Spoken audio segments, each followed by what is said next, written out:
ఆ clip gourd మన దేశాన్ని మన రాష్ట్రాన్ని చూసే రాశాడేమో అనిపిస్తుంది. ప్రతి పదము ప్రతి క్లాజ్ దీనిలో మన గురించే చెప్పాడేమో మనకు అర్థం పెట్టాడు అనిపిస్తుంది.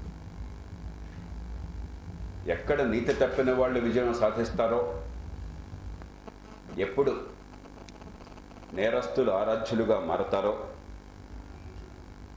ఎక్కడ విలువలు పతనం అవుతాయో, ఎప్పుడు అవకాశవాదం రాజ్యం వెళుతుందో, ఎప్పుడు అహంకారులు పెత్తనం చేస్తారో అయినా ప్రజలంతా దాన్ని సహిస్తూ కూర్చుంటారో,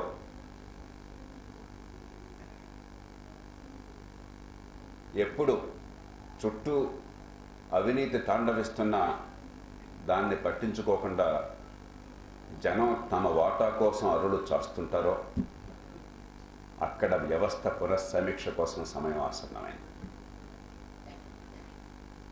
దీనిలో పార్టీలు కులాలు మతాలకు అతీతంగా ఈ దేశానికి ఈ రాష్ట్రానికి ఒక్క పదం వర్తించదని చెప్పే సాహసాన్ని ఒక్కళ్ళు కూడా చేయలేరు.